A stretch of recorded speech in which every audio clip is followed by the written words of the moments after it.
Hello friends, இன்றைக்கி நம்ம வீடியோவில் என்ன பார்க்க போகிறோம் அப்படின்னா ரஸ்மலாய் எப்படி செய்கிறது அப்படின்னு சொல்லிட்டு தான் நம்மளோட சேனலில் மறக்காமல் சப்ஸ்கிரைப் பண்ணிடுங்க. ஃபர்ஸ்ட் என்ன பண்ண போகிறோம் அப்படின்னா ஒரு பாத்திரத்தில்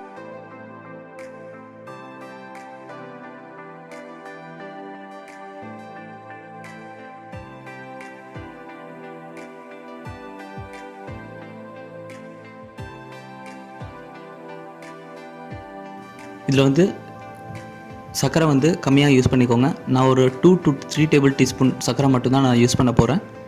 ஸோ உங்களுக்கு சர்க்கரை எந்த அளவுக்கு தேவையோ அந்த அளவுக்கு நீங்கள் யூஸ் பண்ணிக்கலாம். இப்போ பால் பொங்கிட்டு வரப்போது கேஸ் ஆஃப் பண்ணிடலாம். இதில் நம்ம சிறிதளவுக்கு ஏலக்காய் தூள்,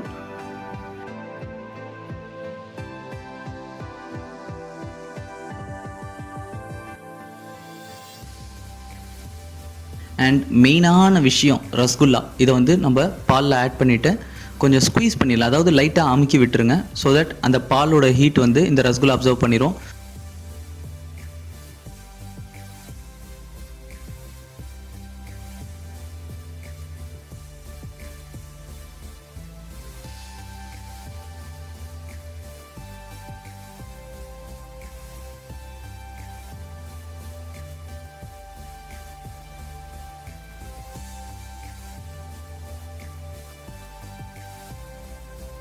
இப்போ அந்த ரசகுல்லா வந்து நல்லா ட்ரை ஆகட்டும்.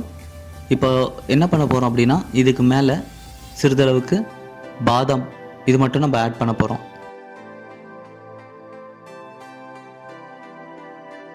இதை நீங்கள் சூடாகவும் நீங்கள் வந்து சர்வ் பண்ணலாம், இல்லை ரெஃப்ரிஜிரேட்டரில் வச்சும் சர்வ் பண்ணலாம். இது சர்வ் பண்ண போது இது கூடவே நீங்கள் ட்ரை ஃப்ரூட்ஸ் அது இல்லாமல் ஃப்ரூட்ஸும் நீங்கள் இதில் போட்டு நீங்கள் மற்றவங்களுக்கும் சர்வ் பண்ணலாம்.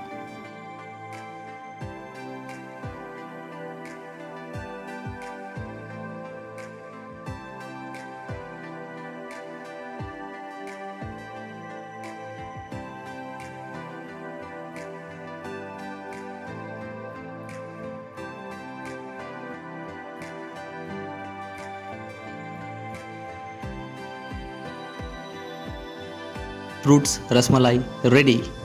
அடுத்த வீடியோவில் வேறு ஒரு ரெசிபியோடு சந்திப்போம். டேக் கேர், பாய்.